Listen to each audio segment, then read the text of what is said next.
God has placed this on my heart to share the scientific details of what was happening to Jesus during his crucifixion. To see Christ's death on the cross with new understanding, the exact events in this scenario may not have happened in Jesus' specific case, but the account is based on historical documentation of crucifixion procedures used during that time period. Please be aware that the following is of a realistic and graphic nature.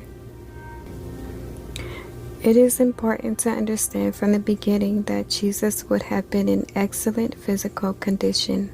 As a carpenter by trade, he participated in physical labor.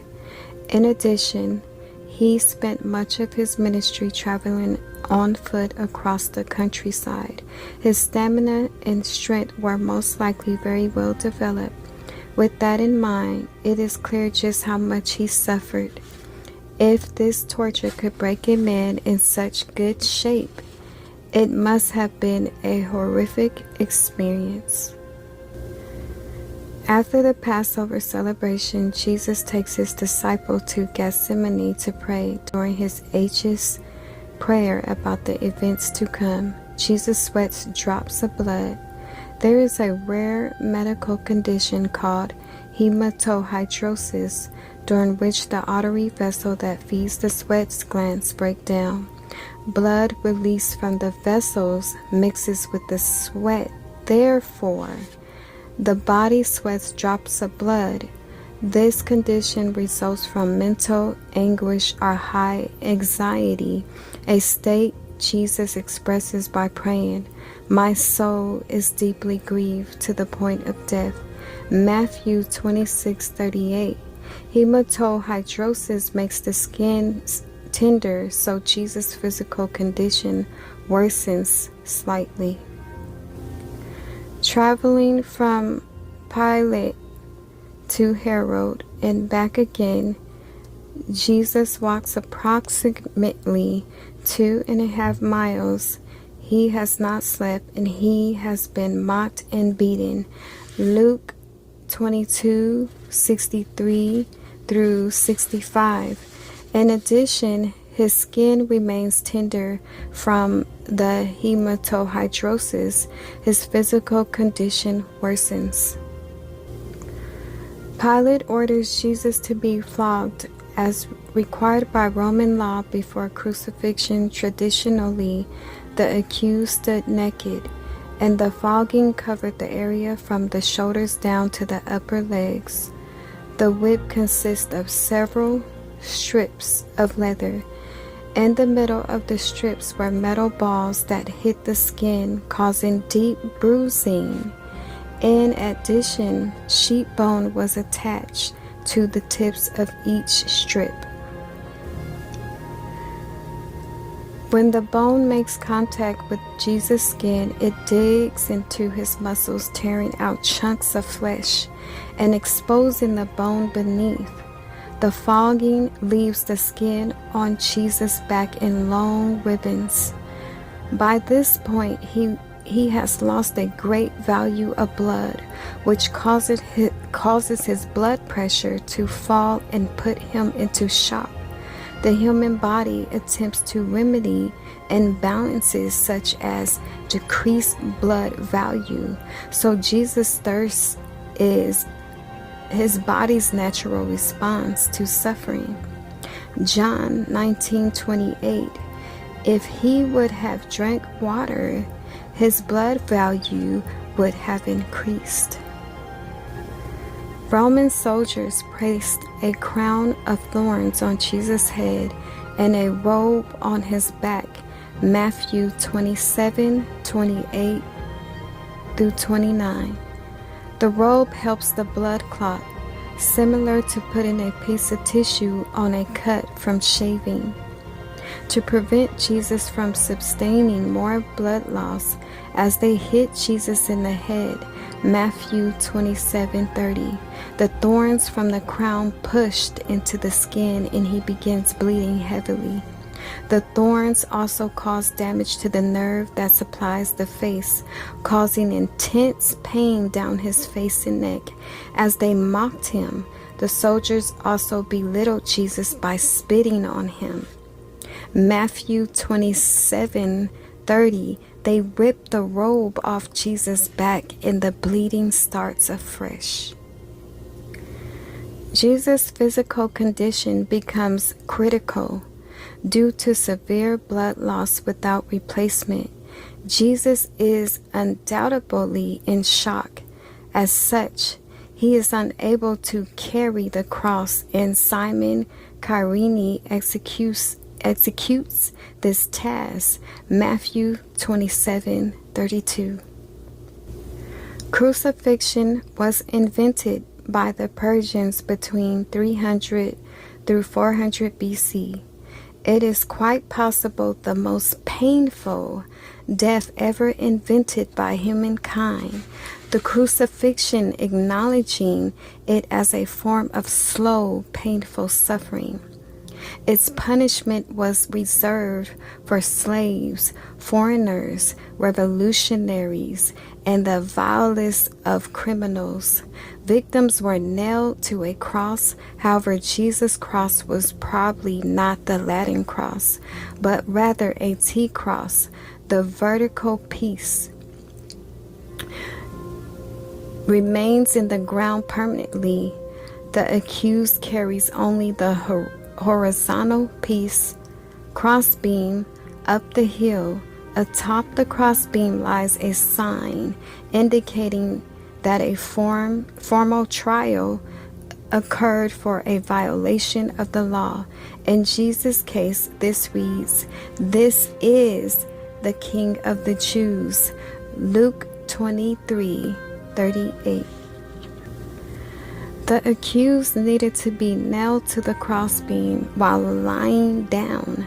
So Jesus is thrown to the ground, reopening his wounds, grinding in dirt, and causing bleeding. They nailed his hands to the crossbeam. The Greek meaning of hands includes the wrists. It is more likely that the nails went through Jesus' wrists.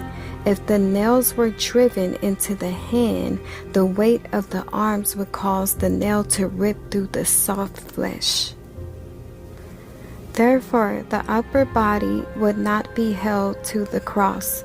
If placed, the wrists, the bones, and the lower proportion of the hand support the weight of the arms, and the body remains nailed to the cross.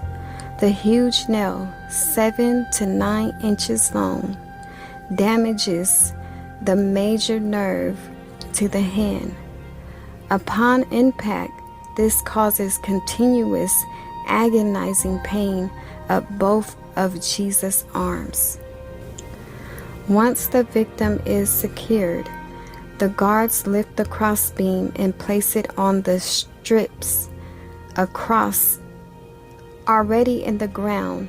As it is lifted, Jesus' full weight pulls down on his nailed wrists, and his shoulders and elbows dislocate. Psalms 22:14. In this position, Jesus' arms stretch to a minimum of 6 inches long than the original length. It is highly likely that Jesus' feet were nailed through the tops as often pictured. In this position, with the knees flexed at